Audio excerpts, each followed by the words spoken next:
Bienvenue dans Terre d'entrepreneurs, le podcast qui donne la parole à celles et ceux qui construisent demain. Dans cet épisode, on va parler d'un sujet crucial pour tout projet entrepreneurial, le choix du statut juridique. Micro-entreprise, SAS, SARL, quelle forme choisir? Et surtout, sur quels critères s'appuyer pour prendre la bonne décision? Pour en parler, je suis ravie d'accueillir Maxence Witz, cofondateur de La Quincaillerie, l'agence de communication digitale et créative située à Marcq-en-Barœul, et Marie Lelieur, expert comptable et fondatrice du cabinet Terre d'entrepreneurs. Bonjour Maxence, merci d'être avec nous. Tu as d'abord lancé ton activité en freelance avant d'évoluer vers un collectif, et maintenant, tu es à la tête d'une agence, La Quincaillerie, qui est une SARL. Est-ce que tu peux nous raconter les grandes étapes de ton parcours entrepreneurial ? Avec plaisir. Déjà, merci pour l'invitation. Je suis ravi d'être avec vous aujourd'hui. Le parcours entrepreneurial me concernant, il a démarré assez jeune puisque j'ai démarré à 15 ans. J'étais fan de web radio et c'est pour ça que je suis toujours aussi content de voir des micros. Et concrètement, j'ai créé en fait ce qu'on appelle une junior association. Ça permettait en fait aux jeunes de moins de 18 ans de pouvoir créer comme une association loi 1901, mais spécifiquement adaptée pour les jeunes qui veulent entreprendre dans le milieu associatif. Et en fait, cette web radio, elle a vite grandi. On a fini à plus de 50 personnes adhérentes et bénévoles au quotidien et aussi dans le top 50 des web radios de France. Donc, on l'a transformé en loi 1901 aussi, comme quoi même les statuts juridiques des associations peuvent évoluer. Et concrètement, on a adoré cette expérience, cette première expérience entrepreneuriale. Et c'est ce qui a confirmé le souhait avec mes actuels associés de continuer notre trio et de créer du coup La Quincaillerie. Alors, La Quincaillerie, c'est aussi une belle histoire puisqu'on a démarré quand on était étudiant. En classe préparatoire, on venait de terminer la classe prépa et on s'est dit, on va financer nos études en faisant du freelance. Et donc, on a créé nos trois structures respectives et on se partageait des clients, des projets. Et ça a été un petit peu les prémices de La Quincaillerie puisqu'on a appris à vraiment bosser d'un point de vue maintenant, cette fois-ci business, pour le compte de nos clients et tous les trois.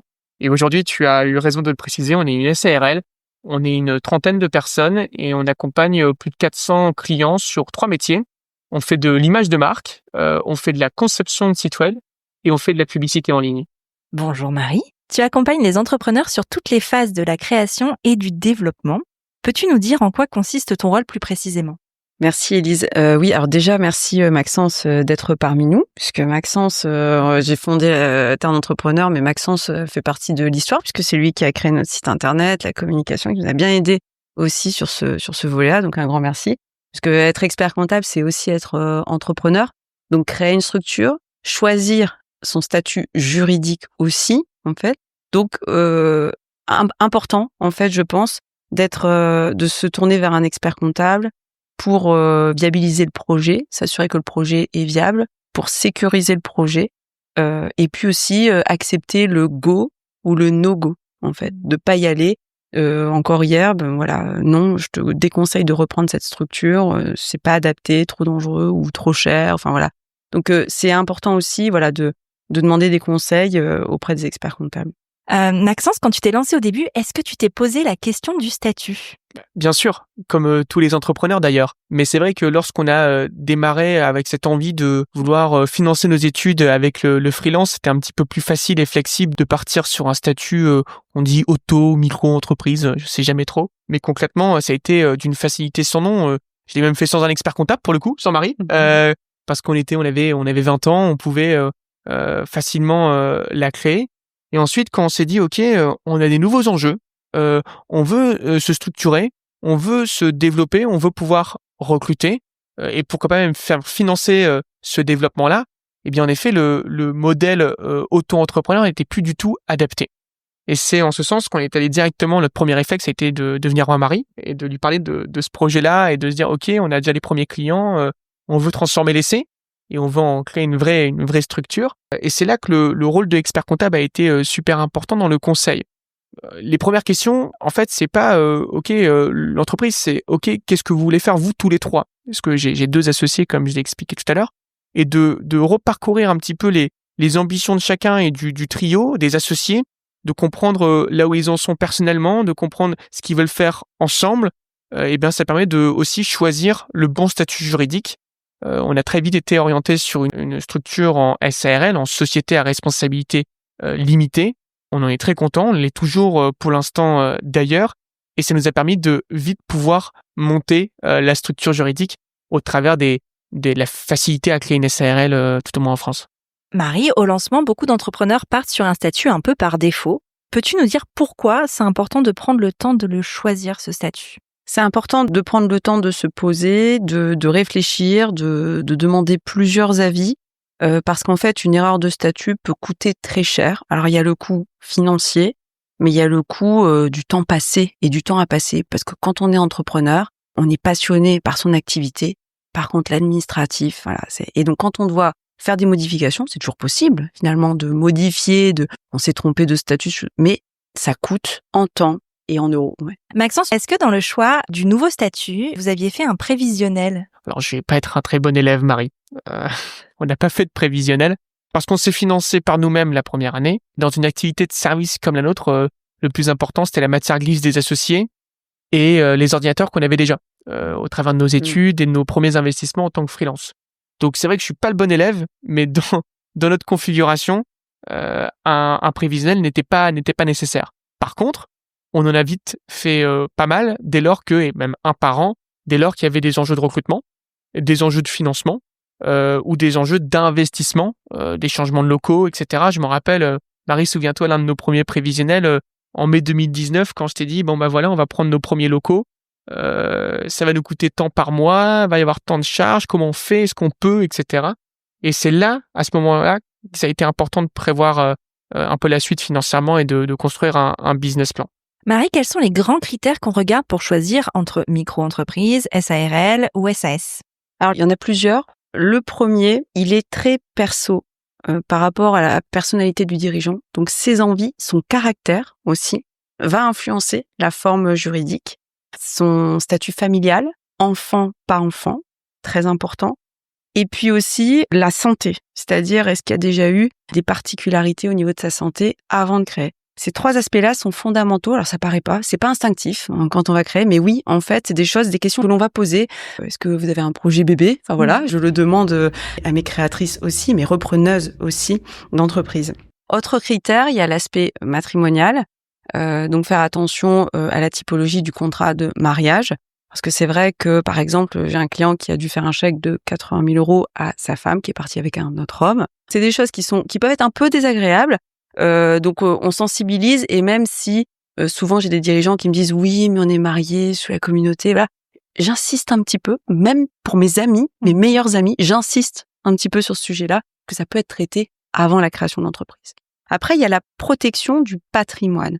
Protection du patrimoine, c'est de trouver une forme juridique qui fait écran, qui va en fait protéger vos biens personnels.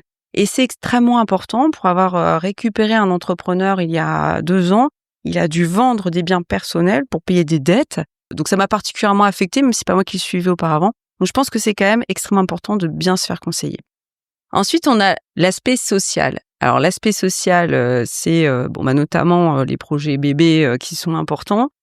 Parce qu'il faut savoir qu'il y a aussi eu des cas où des mamans n'ont pas pu être indemnisées pendant leur congé maternité par souci de statut juridique, en fait, donc extrêmement important. Et puis aussi des clients qui ont fait un chèque de 33 000 € pour racheter des trimestres de retraite, des clients de mon âge, en fait, donc jeunes, évidemment. Bien sûr. Mais voilà, qui ont quand même fait des chèques significatifs. Donc on parle quand même de gros montants sur ces aspects-là. C'est pour ça que ce sont mes premiers aspects, contrairement à ce qu'on pourrait penser. Ensuite, on a l'aspect optimisation fiscale et sociale, mais ça, c'est notre boulot. C'est le boulot de l'expert comptable, en fait, de dire voilà, ce statut sera mieux au niveau fiscal et social, vous serez mieux sous telle ou telle forme juridique. Après, ça reste notre travail, et on n'arrivera jamais sur les sommes qu'on peut évoquer avant, c'est-à-dire la protection patrimoniale, le statut matrimonial, et puis la protection sociale du dirigeant. Finalement, choisir un bon statut juridique, c'est vraiment se protéger. C'est se protéger, se sécuriser. Je pense qu'en fait, si on va avoir l'esprit libre, la tête tranquille, développer son activité, il faut s'enlever ce stress. Il faut s'enlever ces sujets. Et c'est aussi préparer demain, parce que moi, je me souviens d'une des premières questions que tu m'avais posées, Marie, c'est OK, vous êtes tous les trois aujourd'hui entrepreneurs et vous voulez créer ensemble et partager le capital social, mais est-ce que l'arrivée d'un associé externe est à envisager ou pas ? On t'avait tout de suite dit non, et c'est d'ailleurs pour cela que, et c'est toujours le cas, on est en SARL et pas en SAS, où il y a peut-être plus de flexibilité dans une forme juridique par SAS que par SARL. Alors c'est ça. C'est vrai que la SARL va être une structure où généralement les associés travaillent dans l'entreprise. La SAS, c'est une structure où on va avoir aussi des associés qui ne vont pas forcément travailler ou travailler à temps plein dans la structure. Ça va être plus facile de régir les conditions d'entrée et de sortie des associés en SAS, qui est une société d'actionnaires, par rapport à une SARL. Une SAS aussi va être choisie dans les startups, puisqu'en fait, quand il y a des cessions de titres, c'est confidentiel. En SARL, on saura toujours qui est au capital de la SARL. Est-ce qu'il y a une structure qui protège plus qu'une autre? Toutes les sociétés à responsabilité limitée, SARL, SAS, sont des vieilles structures qui protègent vraiment. Les nouvelles structures type EI avec une affectation de patrimoine sont, à mon sens, et à ce jour, et je pense que on a pas mal d'avocats et d'experts comptables qui le partagent, trop récentes à aujourd'hui. L'auto-entreprise est une structure qui est très adaptée pour tester une activité, pour tester, je sais pas, vous voulez faire par exemple vendre des sachets de thé, vous ne savez pas du tout à combien vous allez acheter, à combien vous allez vendre. Je pense que c'est top de pouvoir créer une auto-entreprise quelques mois, 2-3 mois, pas plus, mais vraiment pour tester l'activité. L'auto-entreprise est très bien aussi pour les prestataires qui prestent eux-mêmes et qui vont faire 20, 30 000 euros de chiffre d'affaires. C'est très adapté. Par contre, après, au-delà, il vaut mieux quand même passer en société. On va avoir des sujets de TVA. La TVA, c'est quand même du pénal, en fait. Donc, je trouve qu'on est quand même beaucoup plus serein dans une société à responsabilité limitée. Voilà. Alors après, il faut savoir aussi que quand on crée une auto-entreprise, on crée un site internet, on crée une activité, donc généralement plutôt dans l'achat-vente. Cette activité, elle a une valeur fiscale. Et donc, en fait, quand vous voulez créer une société ensuite, vous devez faire une transmission universelle de patrimoine. Alors, tout se fait, mais ça coûte très, très cher. La TUP, transmission universelle de patrimoine, coûte très, très cher. Et très peu de personnes le savent. Pour ça, l'auto-entreprise, très bien. Prestation de services, en dessous des seuils de TVA, très bien. Ou alors, pour tester une activité d'achat-vente, mais très rapidement. Maxence, tu nous disais que tu avais été accompagnée dans le choix du statut juridique. En quoi cet accompagnement t'a aidé? Qu'est-ce que tu savais des statuts juridiques avant la rencontre de Marie? Absolument rien.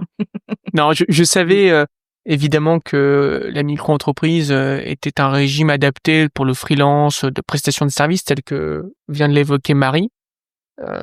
Par contre, tout le reste sur choisir les bons statuts, la bonne forme juridique, écrire les statuts, vrai sujet aussi, bien que sur la SARL, c'est un peu plus limité.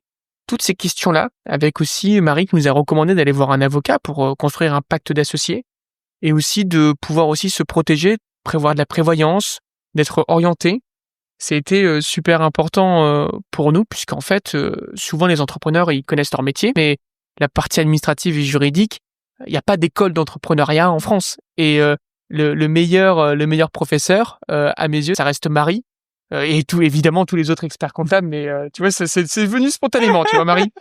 Et ça nous a vraiment aidé puisque, en fait, c'est pas juste, on lui on connaît l'activité, on t'impose de faire une SARL. Non, on pose des bonnes questions par rapport à ça, on va te conseiller. Et toutes ces questions-là, en fait, c'est pas un guide sur Internet qui va nous permettre d'y répondre. C'est l'échange, c'est le contact, c'est le partage d'informations qui va être demain à l'origine du bon choix juridique. Et c'est pour cela qu'un cabinet d'expertise comptable tel que Terre Entrepreneur nous a permis de prendre la bonne décision dès le début. Est-ce qu'il est obligatoire de faire appel à un cabinet d'experts comptables quand on crée une société? Non, pas du tout. On n'a pas du tout d'obligation de passer par un cabinet d'expertise comptable. Après, il faut savoir que les créations maintenant en ligne ou en physique, c'est quasiment le même prix. En fait, quand vous créez avec un cabinet d'expertise comptable, vous êtes quasiment sur la même tarification. Après, il y a aussi des choses qu'on ne mesurera pas dans le conseil, c'est l'envie et la perception des clients. Il faut savoir qu'il y a beaucoup d'entrepreneurs, alors j'aime pas trop généraliser, mais qui s'ennuient vite, en fait. Et il faut le prendre en compte dans la création de l'entreprise, en fonction de la personne qu'on a en face de soi, c'est de se dire, ouais, mais alors là, tu vas vite te développer, tu vas vite faire une deuxième boutique, une troisième boutique. Je pense que là, enfin voilà, il faut quand même voir un petit peu plus grand. Faut pas non plus jouer trop petits bras dans certains cas. Donc il y a des questions qui peuvent parfois être très informelles lors des rendez-vous, mais pour mieux sentir le dirigeant. C'est aussi extrêmement important. Pas se louper sur la forme juridique. En fait, la forme juridique, elle dépend pas de l'entreprise, elle dépend de ses dirigeants. C'est exactement ça. Et le problème qu'on a, c'est j'ai lu sur Internet que, etc. Et le problème, c'est qu'il y a beaucoup de sources qui datent de 2011-2012 qui ont été très, très regardées et donc qui remontent et qui sont pas à jour, pas adaptées, et puis aussi pas du tout adaptées à la situation actuelle du dirigeant. Donc, ça coûte rien de poser la question à un expert comptable, voilà, d'échanger avec lui. Et également, ce qui est super important, c'est que les statuts, c'est le premier point, mais il y a énormément de choses qui en découlent en termes de déclaration, la CFE, la TVA et tout l'ensemble type d'imposition, etc. qu'il faut déclarer. C'est pas juste déposer les statuts sur le site de l'INPI, c'est concevoir l'ensemble des documents juridiques nécessaires au dépôt et à son bon fonctionnement par la suite. Et c'est pas juste des statuts écrits sur Word. Oui, c'est exactement ça. Et c'est aussi, on a encore des personnes qui ont fait leur création eux-mêmes sur Internet, qui ont payé quand même, qui ont fait sur Internet. Et ils ont oublié des cases à cocher. La petite case. Mais la petite case, c'est 25 000 € qu'il faut régulariser au bout de 9 mois, à coût de 10-12 courriers recommandés. C'est du vécu, vraiment. Donc c'est pour ça, parce que bon là, c'est des choses que à une époque on ne facturait pas ces régularisations-là, mais que là maintenant on est obligé de facturer parce qu'on s'aperçoit avec le guichet unique qui devait simplifier la vie des dirigeants, que ça devient vraiment extrêmement compliqué de régulariser des situations lorsque la société a été créée. Donc on a la chance quand même d'être une profession qui fait plutôt très bien son travail. Donc les personnes ne se rendent pas compte aussi du boulet au pied qu'on peut avoir sans avoir un expert comptable. Donc les premiers mois, ça va toujours aller. Puis après, on commence à revoir les courriers désagréables. Et on se dit, ah oui, quand même. Et on comprend l'intérêt, le confort et l'absence de stress d'avoir un expert comptable. Et c'est du gain de temps, en fait. Le dirigeant, c'est pas sa valeur ajoutée de remplir des formulaires sur Internet ou de suivre un dépôt de statut. La valeur ajoutée du dirigeant, c'est d'avoir la vision de son entreprise et d'avoir du temps dans l'opérationnel. C'est le job, chacun son job, en fait. Quand on choisit son statut juridique, est-ce que ça peut évoluer? Est-ce que c'est un choix qui peut évoluer dans le temps? Alors, le statut juridique peut toujours évoluer. On peut toujours tout faire. Le gros problème, c'est le coût. Le coût et le temps. Disait, parfois, il faut faire appel à un commissaire aux apports. Parfois, il faut faire appel à un cabinet d'avocats. Parfois, il faut faire appel à un avocat fiscaliste. Voilà, parce que c'est important quand même de créer, quand on est entrepreneur, l'écosystème qui convient le mieux avec des gens performants, efficaces. Mais même s'ils sont efficaces et rapides, ça prend parfois beaucoup de temps. Donc voilà, donc ça peut être... Mais oui, tout est faisable, tout est réalisable. C'est une question de coût et de temps. Maxence, es-tu ravi de ton choix de SARL et est-ce que tu souhaites le faire évoluer ou est-ce que ça te convient toujours? On va le faire évoluer parce qu'en fait, aujourd'hui, on est en train de structurer juridiquement tout notre écosystème autour de la quincaillerie. En effet, en fait, l'avantage de notre pays, c'est qu'on a plusieurs formes juridiques, on en parle depuis tout à l'heure, et ça permet de faire varier les différents régimes, pouvoir construire par exemple des sociétés holding qui détiennent la quincaillerie et pour pouvoir avoir une SAS, avoir un mandat de présidence ou de direction générale et de pouvoir après investir cet argent au travers de la holding dans une SCI ou dans une autre entreprise. Et donc du coup d'avoir par exemple une SARL en holding et ensuite une société d'exploitation qui devient une SAS, ça prend tout son sens. Est-ce que c'était des informations que tu avais au début de la création quand tu es venu voir Marie? Oui, après, nous, ça nous semblait déjà être un peu un dispositif un peu trop important, si bien qu'on le fait au bout de 7 ans. Donc ça veut dire que pendant 7 ans, on n'aurait peut-être pas vu le bénéfice de créer ce montage-là. Par contre, et comme l'a expliqué tout à l'heure Marie, selon le stade d'avancement de l'entrepreneur, encore une fois, c'est une question de dirigeant et d'entrepreneur, eh bien, on peut le mettre en place avant ou encore un peu après. Ça dépend vraiment de chacun et chacune, quoi. Donc, Oui, c'est ça. Par exemple, moi, à titre personnel, je l'ai mis tout de suite en place parce que je souhaitais l'organiser un peu différemment. J'avais une vision, voilà. Alors après, c'est souvent aussi un point qu'on voit avec les dirigeants, c'est de leur dire on va pas monter une usine à gaz pour 100 000 € de chiffre d'affaires. Enfin, je suis vraiment désolée, mais les personnes qui font 100 000 € de chiffre d'affaires ou même 200 ou 300 ou même 500, on va pas créer une holding sur ces stades-là. On va attendre de passer au stade d'après. Pourquoi? Parce que tout simplement, ces holdings doivent être utiles, elles doivent avoir du sens et elles doivent être comprises aussi par le dirigeant. Et donc, il y a des stades de maturité. Bien sûr. C'est comme les bébés entrepreneurs doivent apprendre à marcher. C'est ça, exactement. On va passer maintenant aux conseils pratiques. Maxence, si tu devais donner un conseil à quelqu'un qui hésite aujourd'hui entre plusieurs statuts, qu'est-ce que tu lui dirais? D'aller voir Marie. Ça, c'est peut-être le premier conseil que je pourrais lui donner. Et le deuxième conseil réel, c'est de dédramatiser le choix du statut, parce que comme on l'a évoqué, alors oui, ça peut mobiliser un petit peu de trésorerie, etc. Mais au final, rien n'est définitif. Ça qui est chouette, c'est que on a toujours la capacité, en témoigne ce qu'on est en train d'ambitionner pour 2026 avec la quincaillerie, de transformer sa forme juridique. Rien n'est définitif, et de pouvoir bien comprendre avec ses associés là où on souhaite aller, c'est super important pour définir le premier statut de départ qui ne sera, encore une fois, comme je le disais, peut-être pas le statut avec lequel l'entreprise vivra toute sa vie. Et Marie, si tu devais partager la première chose à faire quand on se pose la question du statut juridique, tu dirais quoi? Ça va peut-être vous surprendre, mais je vais vous dire de faire un contrat de mariage, de faire un audit retraite et santé auprès de quelqu'un qui met en place les contrats prévoyance, de faire un pacte d'associés et de faire un prévisionnel. Voilà. Et est-ce qu'on peut se faire accompagner pour faire tout ça? Complètement. Et en plus, on a prévu plein de podcasts sur tous ces sujets pour pouvoir donner plein d'informations auprès de nos entrepreneurs et les sensibiliser aussi là-dessus, puisqu'en fait, après, le reste, c'est notre job. Merci beaucoup, Maxence et Marie, pour vos éclairages très concrets.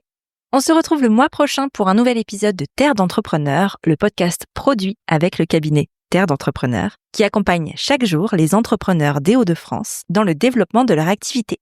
Abonnez-vous sur votre plateforme d'écoute préférée pour ne rien manquer. À bientôt, et d'ici là, osez construire demain.